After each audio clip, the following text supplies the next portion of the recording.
сендерге барлығы жақсы ма? Неге сонша хабарластыңдар? Қалай, Асланда қазір барлығы жақсы ма?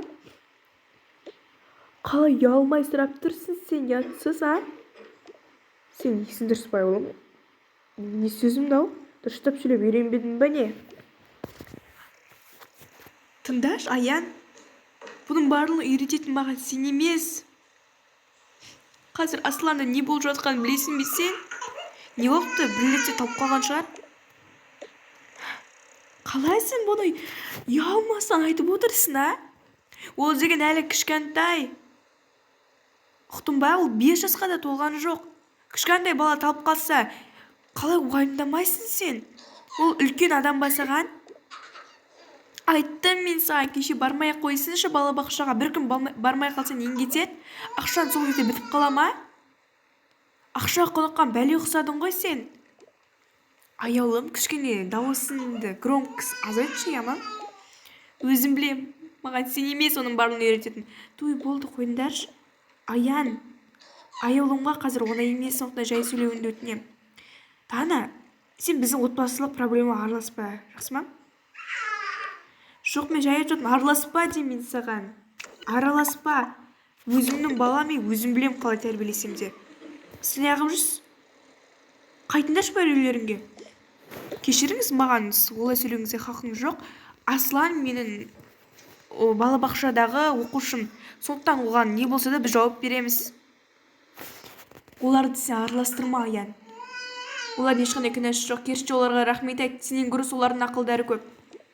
Онда соларға жақын болып болмайсың ба? Солардан ақша сұрап барлығын істе. Қойшы, Аян, мен сенен бір күнде ақша сұрап жүргенде айтпаш.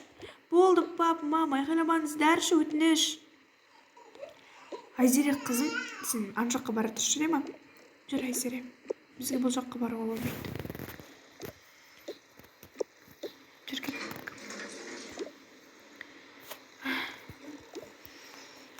Кешіріңіздер. Сіздерге айтарым, ауруханаңызды бастарыңызға көтеріп жібердіңіздер ғой. Қайталап айтам, бұл сіздерге базар емес, бұл аурухана. Мына жерде неше түрлі балалар жатыр, үлкен ата-аналар жатыр. Кішкене дауыстарыңызды азайтсаңыздар. Немесе өздеріңіз проблемаңыз болса, неге үйден шешіп келмейсіздер ақылдасып? Бостан-босқа мына жердің шуын көтермеңіздер. Егер тағы да қайталатын болса, мен сіздерді шығарып жіберемін. Қойыңызшы, өзіміз білеміз. Сіз маған айқайламаңыз, мен жай сөзбен ғана айтып жатырмын. Той болды, Аян, қойсаншы енді. Қоймайым. Ұста мен тағы да кінәлі, көрсетемін саған. Жүрші, былай сөйлесекші. Не, айтсаншы енді тез.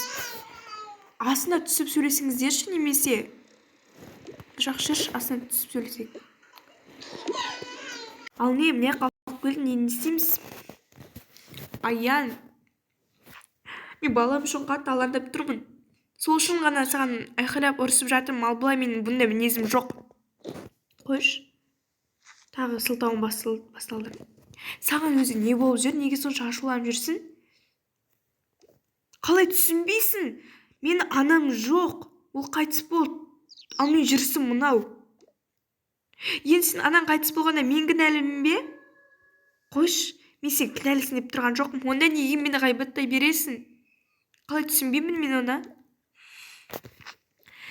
Жоқ, аяулым, тыңда. Маған ұлдың керегі жоқ. Неге керегі жоқ? Неге, айтшы? Сол, маған ол мүлдем ұнамайды. Маған қыз керек, қыз. Енді қызым бары соған шүкіршілік етпейсің бе? Мен саған қарап ұл туып беріп жатырған жоқпын ғой. Өмір болғасын неше түрлі бала болады. Керінше балдарын аман болғанда қуанбайсың ба сен? Қатты өзгеріп кеткенсің, Аян. Егер тағы да осындай нәрсе қайталатын болса, мен ажырасам да кетем. Сен мені қорқытып тұрсың ба? Жоқ, мен саған жай сөзбен ғана түсіндіріп тұрмын. Қорқып тұрсам, бар кете берші, кететін жағыңа. Сен сонда мені оңай жіберіп тұрсың ба?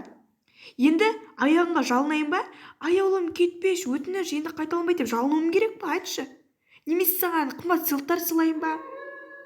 Айтшы, не керек саған? Ақша ма керек, ақша? Оңбаған. Мен саған ақша керек деп тұрмын ба? Сен басын жасамай болып не бетімнен ұрып тұрсың? Сен ешқандай да рұқсатың жоқ менің бетімнен шапалақпен ұруыңа.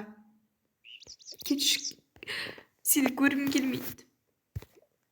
Өзің кет. Бүкіл настроениемнің барлығын құрады ғой. Бауырым, есімек үшін сөйлесем дегенде не болды? Тағы не керек? Сендерге де ақша керек па? Жоқ, кішкене тонды түсіріп сөйлесейікші, кел, отыршы. Мен ешкім сөйлесмек тұрған жоқ, жіберші. Бауырым, келсеңші, сөйлесейік. Не болды? Сіз бара беріңіз. Жақсы, рахмет. Танысып қояйық, есімім Санжар болады.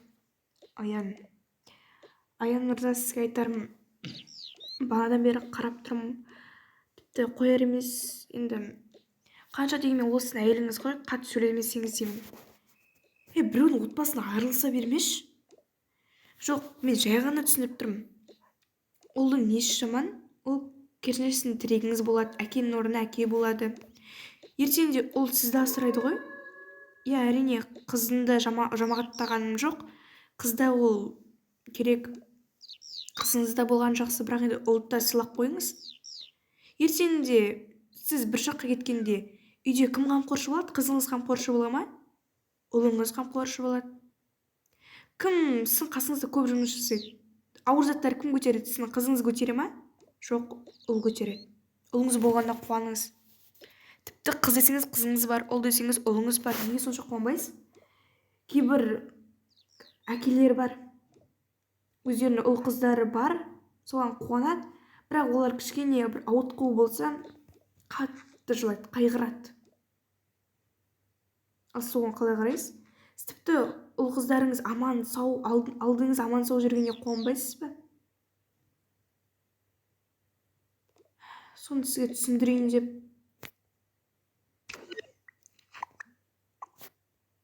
Рахмет, бауырым, мен түсіндім.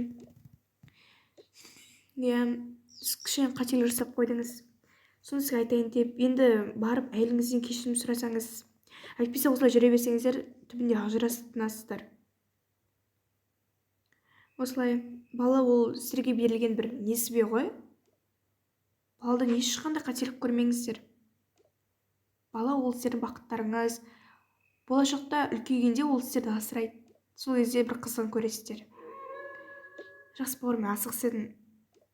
Жақсы, саған көп рахмет. Аман жүріңіз, сау болыңыз. Жақсы, сау болыңыз. Рахмет. Мен түсіндім. Онда мен сыйлық жасап, оларға сыйға тартайын. Қалай, балам, барлығы жақсы ма? Ешкім ұрып тұрған жоқ па? Жоқ ма? Барлығы жақсы, рахмет. Ой, жаным, жүре ғой бөлмейді. Жақсы, ондашы мен кетейін. Әке? Балконда әкем тұр. Мен де жата берейін. Тоқташы, айылым.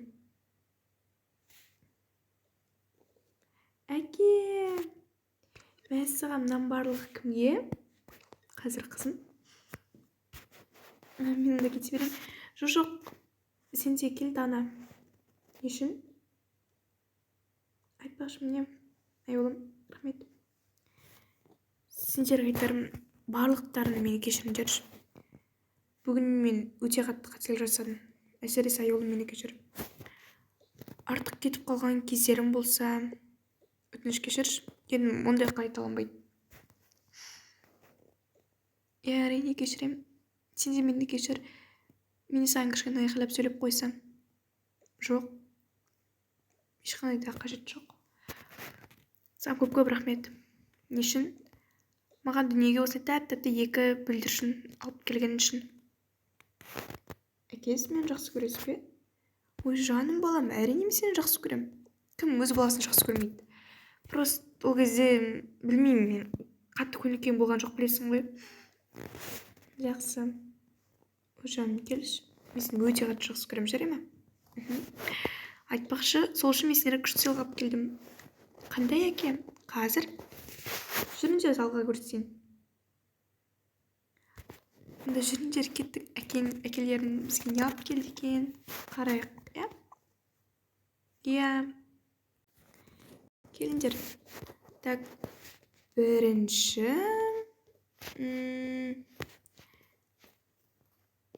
Қызым, ал әке. Міне мынау саған. Мәссаған, мынау не? Кел қара. Кел, Дана, отыр.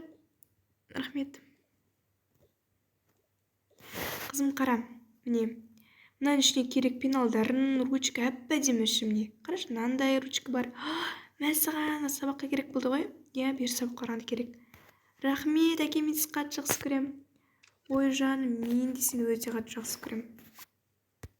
Ура! Келесі. Бұл... Так, қазір. Не бұл? Бізде Асланға. Маған? Әрине. Мәссаған, рахмет, әке. Келе ғой. Алла ғой.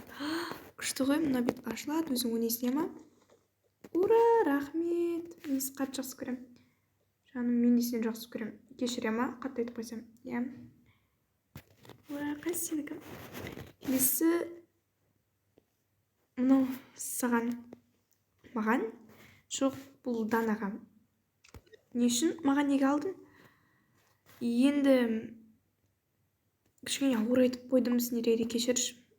Әрине кешірем. Рахмет саған. Оқасы жоқ.